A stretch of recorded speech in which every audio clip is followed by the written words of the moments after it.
에레미야 8장 9절 말씀에 보면 지혜롭다는 자들은 부끄러움을 당하며 두려워 떨다가 잡히리라. 보라, 그들이 여호와의 말을 버렸으니 그들에게 무슨 지혜가 있으랴.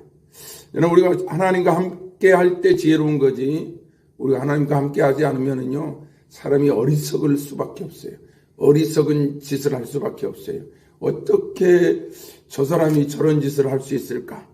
어떻게 저 권사님이, 어떻게 주의 종이 저럴 수 있을까? 하나님과 멀어지면 그럴 수 있다는 이 말씀이에요. 우리는 하나님과 가까이 있을 때, 하나님이 내 심령 가운데 자정하고 앉아 있을 때 하나님의 사람이요, 하나님의 자녀이죠. 우리가 세상 가운데 있으면 세상 것 바라보고 오늘 이스라엘 백성들이 에레미야 선지자에게 지탄을 받듯이, 하나님의 말씀을 통해 경고를 받듯이 그들이 하나님의 성전에 있지 아니하고 세상에 있고 더군다나 우상을 섬기는 그 자리에 있게 된다면 그들은 이미 하나님의 지혜를 잊어버린 자가 된다는 이 말씀이, 우리가 하나님의 지혜를 상실하게 되면은요, 오늘 말씀처럼 부끄러움을 모른다는 거예요. 내가 뭘 잘못한지 모르고 내가 잘못을 알고도 그것을 감추고 모른 채 하면 그것은 가중될 수밖에 없다는 거예요. 하나님의 딸, 하나님의 자녀를 나에게 맡겨놓으시고 나에게 부탁한 그 영혼들을 가볍게 생각한다는 거예요. 그들이 아파하고 염려하고 걱정하고 어렵고 두려운 가운데 있지만 괜찮다, 평화롭다, 평강하다, 그렇게 이야기한다는 거예요. 어쩌면 오늘 이 시대에도 참으로 하나님이 원하시고 바라고 하나님이 선포하는 말씀을 제대로 선포하지 못하는 그런 종들이 얼마나 많은지 모르겠어요. 그것이 진정 우리를 위해서 편안하다 이야기하는 것이 아니라 다분히 의도가 있는, 다분히 개인적인, 다분히 가정한 일을 위해 그러는 경우가 너무나 많이 있다는 이 말씀이에요. 여러분, 세상에는 정말 좋은 일이 많은 것 같고 정말 우리가 해야 될 일도 많은 것 같고 그래서 분주하지만 그 길은 필경 사망이고, 내가 할 게 많이 있고 이거 다 해도 괜찮을 것 같은 그런 환경들은 필경 우리가 가서는 안 될 길이라는 이 말씀이에요. 하나님의 길은 협잡한 길이에요. 하나님의 길은 하나밖에 없는 길이에요. 하나님께 나아가는 길은 그래서 생명의 길이 되는 거예요.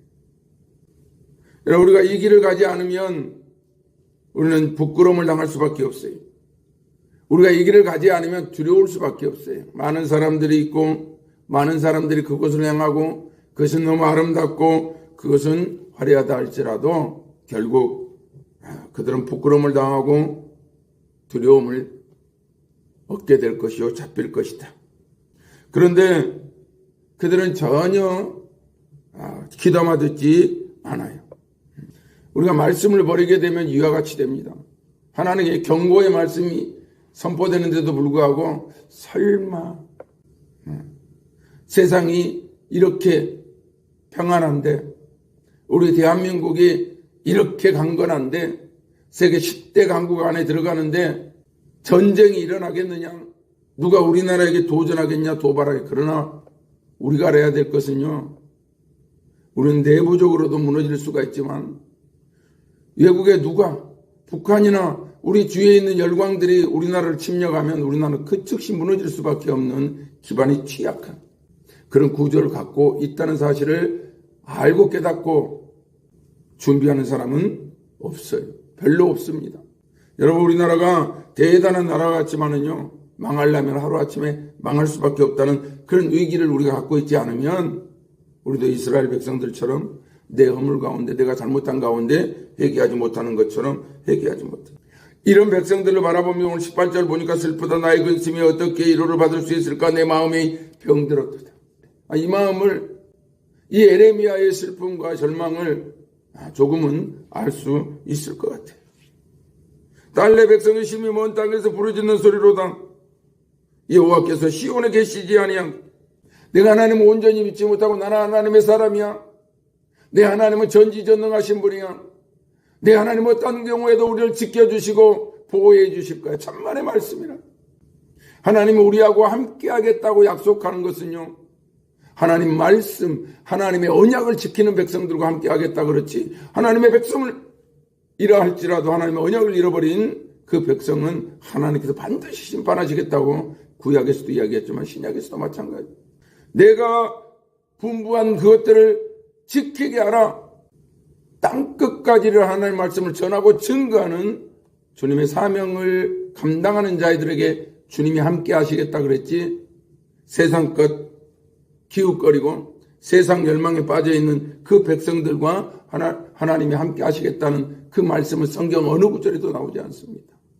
여러분, 내 심령 가운데 하나님이 떠나 있고 내 삶 가운데 하나님의 말씀이 떠나 있다면 나는 지혜를 잃어버린, 아무리 똑똑한 채하고 내가 아무리 세상 가운데 많은 것을 갖고 있고 내가 세상 가운데 가르치는 자라 할지라도 오늘 말씀해 보니까 주님의 말씀을 가르치는 자도 허탄한 얘기를 한다는 거예요. 지금이 위기인데도 괜찮아.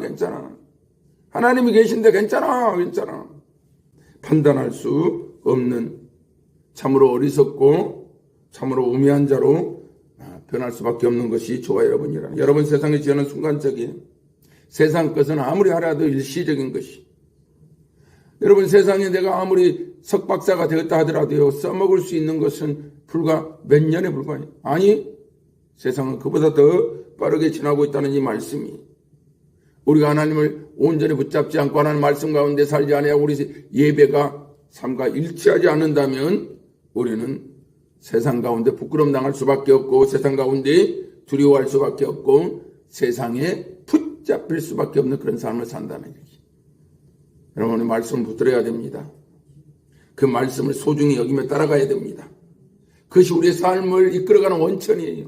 내 경험이 아니라, 내 집이 아니라, 내 자녀가 아니라, 내가 갖고 있는 물질이 아니라 하나님 말씀이 우리를 지키고 우리를 끝까지 인도하시고 영원히 함께할 그 자리까지 이끄는 힘의 원천이요, 능력의 원천이요, 축복의 원천이라는 이 사실을 기억하시고, 하나님 말씀 들으면 축복이지만 하나님 말씀 거역하면 반드시 심판을 받게 된다는 이 말씀이에요. 하나님 우리의 무슨 죄라도 다 용서하시는 분이지만 우리가 회개하지 않으면 그 심판이 임하는 것은 우리 삶 가운데 불가피한 거예요. 우리 삶의 심판은 괜찮아요. 영원한 심판을 받을 수 있다는 이 사실에 우리가 위기를 느끼시고 하나님 말씀 붙들고 승리하는 저와 여러분 되시길 주님으로 간절히 축복하고 축원합니다.